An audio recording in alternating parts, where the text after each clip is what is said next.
Hello and welcome to Mike and Jake's Varty Vidya Bloodborne tribute video. It all started with a dream. Yeah. Well, in fact, Michael Williams, it all started with a nightmare. It did all start with a nightmare, actually. This is no joke. We're talking about Bloodborne. I feel like the world has been on a Bloodborne resurgence recently. Very mysterious, some dark magic. Could be dark magic, could be some very, very clever marketing. The most viral marketing you've ever seen. Yeah, we're going to go into that in a minute. But let's start with the subconscious. Yeah. Like any... like every good video game discussion video should. I had a nightmare about Bloodborne about 3 weeks ago, which is pretty meta, seeing as it is a game about nightmares. Yeah. And I shared this with the folks in the office, so they can vouch for me. Isaac as well, the intern here, who's a big fan of these Souls-like games and stuff. And he was very excited about the fact that it was a nightmare about a nightmare game, which is crazy. And it was a very simple nightmare. I was on the way to Castle Canis, which is a location from the game. It was terrifying, but ultimately it made me want to play the game, and I did. I reinstalled it, and I started playing it. You know, I absolutely love it. Of course I do. It's one of the best games of all time. And then so that happened, and then something happened with you as well. Then enter Dan. Who's Dan? Well, my brother. He texted me saying, "Hey Jake, just playing this game Bloodborne. It's really good. I've learned about parrying. It's a really good game." So, okay, he's discovering his love of this game for the first time. And then a couple more of my friends who aren't connected to each other all stopped playing this game that came out in 2015, right? So everyone in my inner circle is playing this game, Bloodborne. So I download the game, Bloodborne, start playing it again, right? Then some news happens on the old video game news vine.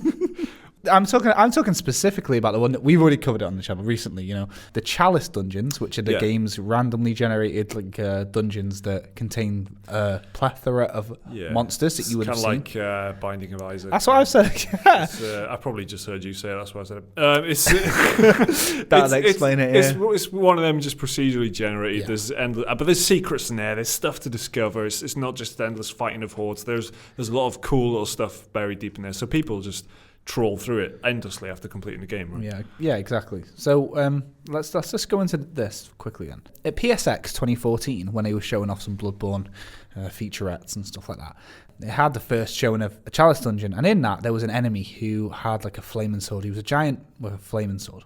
This monster didn't ever make it into the full game, or so people thought. And then like 2 weeks ago, someone found this enemy in a Chalice dungeon, right? Which was like, oh my god, it's the thing from PSX and all that. There's rumours going around and some super sleuths on Reset Era, which is the NeoGAF successor, and this has been recently edited into the game. Yep.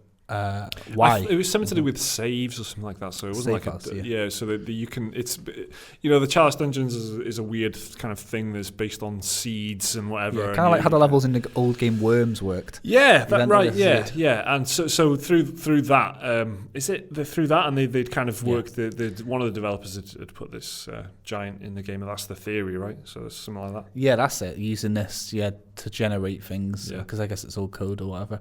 And it's got everyone talking about Bloodborne. Like I was saying, so people are loving the game right now. Bloodborne, this is, as in the singular entity, Bloodborne. Yeah. So should we quickly go into why this might be one of the greatest games of all time, if not the greatest game of all time? All right, yes, okay. So Bloodborne is absolute kind of dark magic personified as a video game, right? Yeah. It's one of the reason I love it, and the reason I consider it to be one of the best games of all time. Genuinely, not because the gameplay is absolutely superb, which it is, not because the setting is superb, which it is, not because the story is superb, which it is. It's just the way that it's thematically everything points towards what the game is about, which is about madness. In broad themes, it's about madness and what humanity is, and what is everything, what is anything, what is the universe, what is the human brain, what is going on in there, and how do we react to things, and why do we react the way we do, and where does madness come from? It's all this H.P. Lovecraft stuff, pure H.P. Lovecraft, Cthulhu and things like that that are influenced in it. And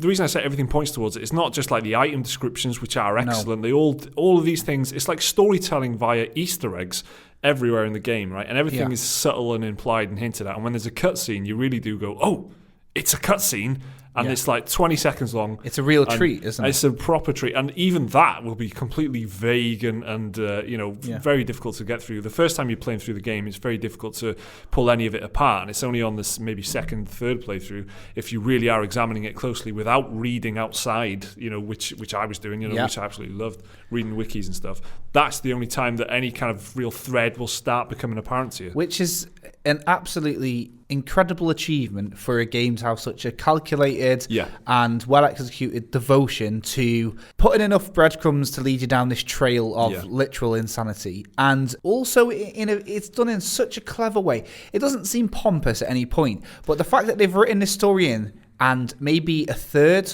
of all of its players won't ever touch on it because they are just playing a game. What is a Dark Souls? Do you know what I mean? They just want to play a fucking spicy little jalapeno of a game, painful but satisfying. They want to play that Soulsy game, don't they? It basically, some people that play Bloodborne are like, it's a game that's like Dark Souls but gothic and you roll a lot in it. Yeah. But the fact that they haven't bashed you over the head with this story, everything is so subtle. But the more you explore, well, it pays off big time in a way I don't think I've ever seen before. So you went for spicy jalapeno, which I'm a big fan of that analogy. Okay. My analogy is like just whiskey, because it hurts going down, but it tastes great, and it's killing you, but you can't stop drinking it. Please God, someone help me. That's exactly how you feel playing Bloodborne. You just can't stop playing it. Yeah. It hurts, but it's amazing. And again, same as whiskey, there's people that just go, what the fuck are you on about, all this oak and barrel bullshit?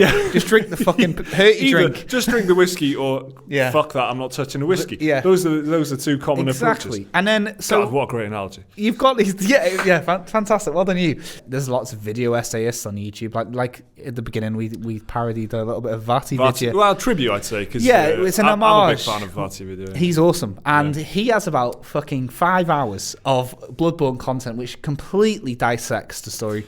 He humbly calls himself a professional item description reader. Yeah. But the detail that he and many of the other people on like all the chin stroking areas that you can imagine, Reset Era and Reddit, they've all found such in-depth and detailed lore that can't be by accident and it can't be a coincidence.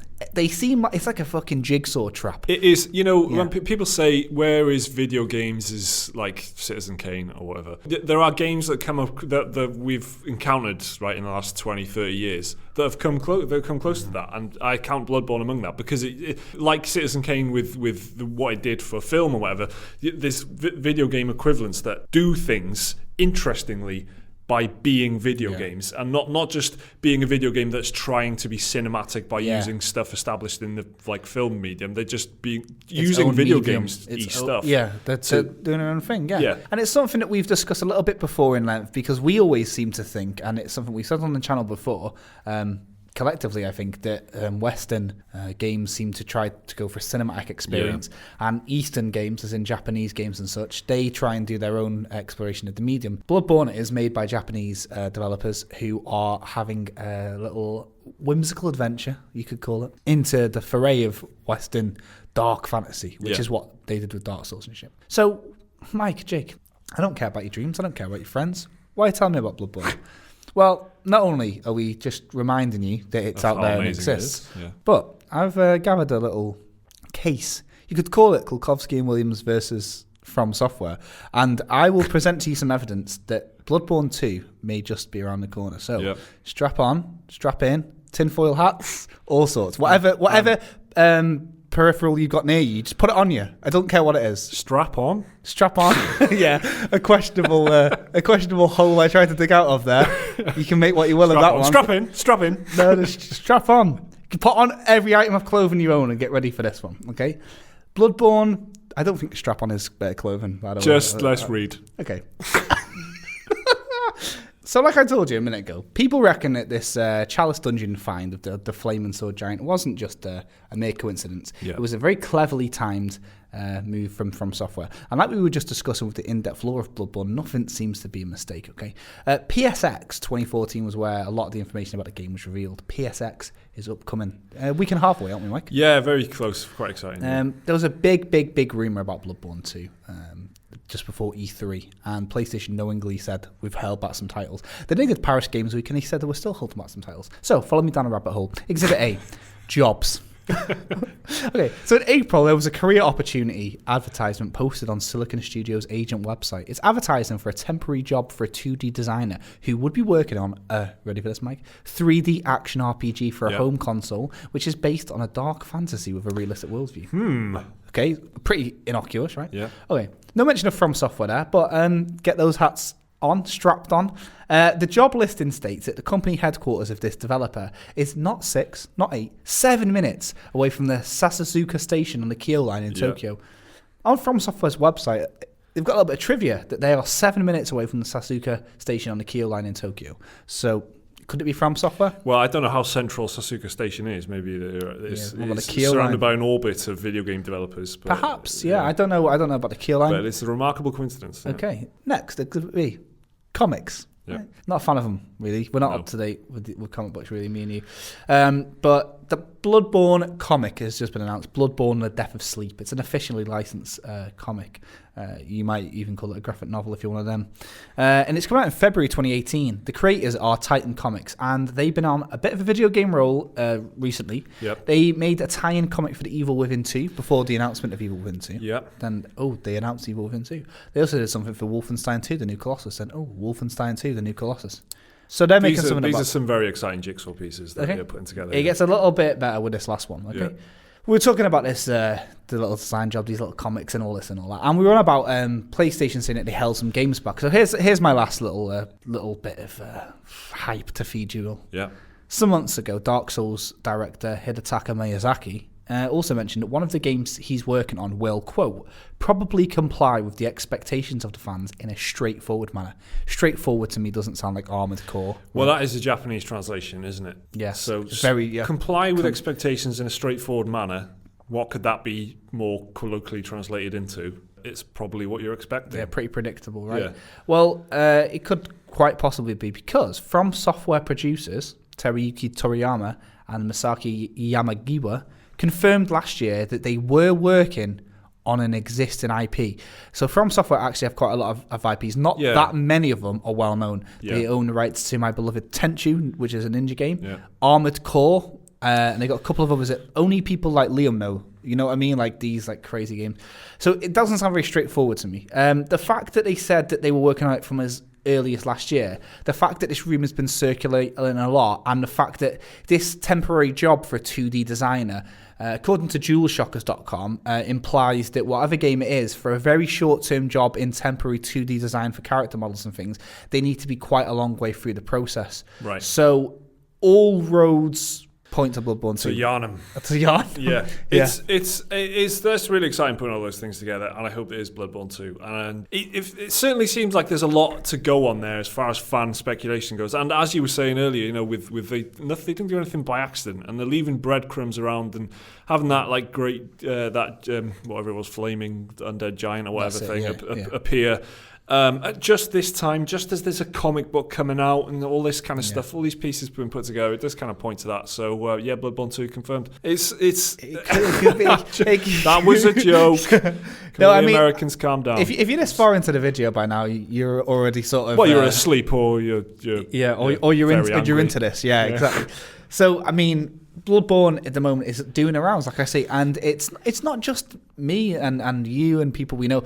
Like PlayStation, the official PlayStation's Twitter account retweeted this guy the other day talking about, you want to get Bloodborne and stuff like that. Creative Assembly were talking about Bloodborne. Everyone seems to be talking about Bloodborne. It's kind of entrenched its way into conversation. It's like they put some kind of psychological subliminal messaging timer in there so that when you play the game, roughly in the late 2017, you'd start getting a hankering to play it and start talking about it. Like sleeper agents. It really is. And given the themes of the game and what it is absolutely amazing and terrifying in equal measure. It's all meta. Yeah. So we've been enjoying Bloodborne, and with PSX just around the corner, could we see Bloodborne 2? There is, with Red Dead Redemption 2 on the horizon, even something like The Last of Us and Monster Hunter, these games, a lot of these games I'm excited for. Red Dead Redemption, very, very much so. Monster Hunter more so than any other, I think. Yeah, same really. Bloodborne would fucking blow everything else out of the water. Nothing else would come close to if they announced it. It seems like such a home run to announce a Bloodborne 2, given that they're not doing Dark Souls really anymore. And also that it's kind of the word straightforward expectations. You can't get much more straightforward in video games than a sequel, than a straight sequel to an original game. Bloodborne 2 and expectations of the fans. Like I'm saying, Bloodborne 2 was trending on Twitter before E3. It was the biggest rumour there was on, like, again, the chin-stroking area of the internet. And like I said, Liam said, it could be an Armored Core game. Nah. I'd be fucking, watch it. Well, this is going to be a very, very embarrassing moment if we've I've just outright said nah. Well, there's a good chance that we're wrong. There's a good chance that all of this is horseshit, and if so, then at least we were able to dream for a few days. But it's I think the hope is there from a lot of people that that's what it's going to be. I think if they're wanting to answer fan expectation in a straightforward manner, then what else could it be other than Bloodborne 2? Yeah. I mean, unless there's a hidden core of massive Tenchu and Armored Core fans that I have not encountered. Yeah, then exactly. I mean, a Tenchu reboot would be incredible as well, but Bloodborne would be insane. I think Dark Souls had a huge following. Obviously, Demon Souls came first. I guess that's one last thing to touch on very, very quick. Yeah, is that's that right. Demon Souls recently, I guess we won't be reporting on this in any other videos, so let's get this done. Demon Souls, their servers are shutting down in February, I believe, which is when the Bloodborne comic comes out. So a lot of people are speculating they normally shut servers of games on when they announce a reboot. Well, it's another sign, isn't it? It's just another ingredient in the broth. In the From Software in the blood elixir. Broth, I don't know. Something like that. It's just another ingredient. So Demon Souls is shutting down, so that means that you lose a couple of bosses. So, Yeah, that's right. Yeah, I think 2 or 3 optional bosses are lost and things like that. Although, like I'm saying, Miyazaki said that they'll be done with the Soul games for the foreseeable. So maybe it's like one last hurrah. They're saying, hey, you guys all started on Dark Souls, but for those that aren't aware about Demon Souls, here's a remastered edition. Yeah. Equally possible. And in that way, technically, they're still done with the Souls games. They're just bringing their last one up to date. Yeah. So fans if they even partially remade it, maybe. Yeah, exactly. It could be a remake, remaster, exactly. But Bloodborne 2 was circulating on the internet from some people that were quite high up, people that worked in the game industry and things like that, and people that have peddled rumours before. What's Jason Schreier saying? That's what I want to know. What's Jason Schreier saying on the matter? So, Jason, if you're listening... Yeah, please just let us know. Do some journalism for us. Top lad. Cheers. Yeah, go Tokyo. And it's 7 minutes away from the Soccer station on the queue line. Just go to Tokyo, innit? Nice right, one, Jason. Yeah, and that's it from us, isn't it? For the old blood, mate. Yeah, Bloodborne 2 basically confirmed. Bloodborne 1, greatest game of all time. If you haven't played it, play it.